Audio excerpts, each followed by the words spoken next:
Okay, good morning, Ryan. I hear you might have a little cold.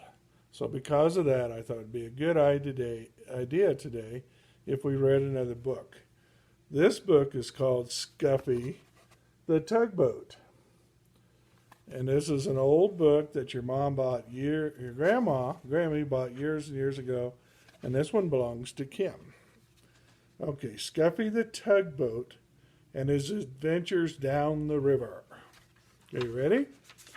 Scuffy was sad. Scuffy was cross. Scuffy sniffed his blue smokestack. Toy Story is no place for a red painted tugboat, said Scuffy, and he sniffed his blue smokestack again. I was meant for bigger things. Perhaps you would not be cross if you went sailing, said the man in the polka dot tie who owned the shop. So one night he took Scuffy home to his little boy and filled the bathtub with water. You like bathtubs. Sail, little tugboat, said the little boy. I won't sail in a bathtub, said Scuffy. A tub is no place for a red painted tugboat. I was meant for bigger things. The next day the man with the polka dot tie and his little boy carried Scuffy to a laughing brook and started high in the hills.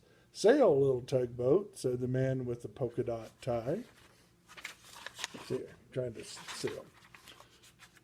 It was spring, and the brook was full to the brim with its water, and the water moved in a hurry, as all things move in a hurry when it is spring. Scuffy was in a hurry, too. Come back, little tugboat, come back, cried the little boy as he hurried. Brimfully Brook carried Scuffy downstream. Not I, tooted Scuffy, not I. This is a life for me. Oh, he escaped. All that day Scuffy sailed along with the brook, past the meadows filled with cowslips, past the women washing clothes on the bank, past the little woods filled with violets. Cows came to the brook to drink.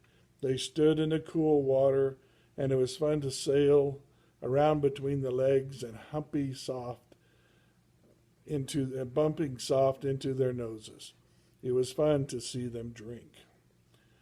But when a white and brown cow almost drank Scuffy instead of the brook's cool water, Scuffy was frightened. This was not fun now. Night came, and with the moon, there was nothing to see but the quiet trees. Suddenly an owl called out, "Hoot, hoot!" "Toot, toot!" cried the frightened tugboat, and he wished he could see the smiling face of the man with the polka dot tie. When morning came, Scuffy was cross instead of frightened. I was meant for bigger things, but which way am I to go? He said. But there was only one way to go, and that was with the running water where the two brooks met to form a small river. And with the river sailed Scuffy, the red-painted tugboat. He was proud when he sailed past villages. People built villages at the edge of the river, and Scuffy, said Scuffy, and he straightened his blue smokestack. Once Scuffy's river joined a small one jammed with logs. There were men in heavy jackets and great boots walking out on the floating logs, trying to pry them free. "Toot, toot, let me through," demanded Scuffy, but the men paid no attention to him. They pushed the logs apart so they would drift with the river to the sawmill in the town. Scuffy bumped along with the jostling logs. "Ouch!" he cried as two logs bumped together. "This is a fine river," said Scuffy, "but it's very busy and very big for me." He was proud when he sailed under the bridges. "My river is so wide and so deep that people must build bridges to cross it."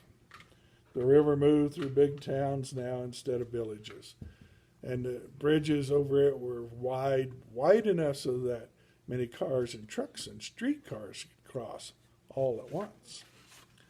The river got deeper and deeper. Scuffy did not have to tuck up his bottom. The river moved faster and faster.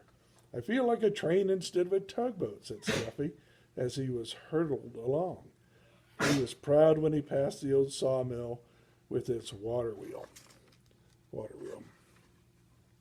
But high in the hills, the mountains, the winter snow had melted.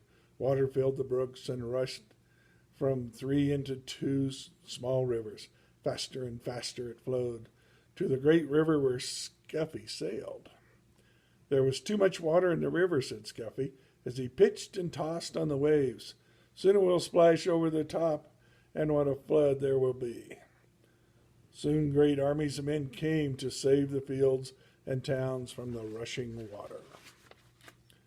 They filled bags with sand and put them at the edge of the river. They're making higher banks for the river, shouted Scuffy, to hold the water back. The water rose higher and higher. The men built the sandbags higher and higher. Higher went the river. Higher went the sandbags. At last the water rose no more. The flood water rushed on to the sea, and Scuffy rushed along with the flood. The people in the fields and the towns were safe. Nebraska just had a big flood, so it's very important. On went the river to the sea. At last Scuffy sailed into the big city, where the river widened and along were docks and wharves. Oh, it was a busy place and a noisy place. The cranes groaned as they swung the cargoes into great ships. The potters shouted as they carried suitcases and boxes on board. Horses stamped and truck motors roared. Street cars clanged and people shouted. Scuffy said, "Toot, toot," but nobody noticed. "Uh-oh," cried Scuffy when he saw the sea. "There is no beginning there and no end to the sea. I wish I could find the man with the polka dot tie and his little boy."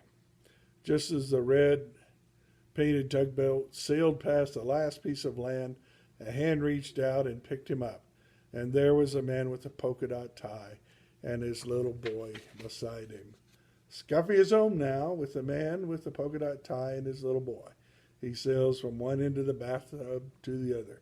"This is the place for a red-painted tugboat," said Scuffy, "and this is the life for me." See, they saved Scuffy from the ocean. And that's today's story about Scuffy the Tugboat. So, Grandpa says, I hope you're feeling better. Hope your mommy's feeling better. And, by the way, Sergey, can you say hi to Ryan? Sergey says, I hope you're feeling better too. Okay, bye-bye from Grandpa Space Lord.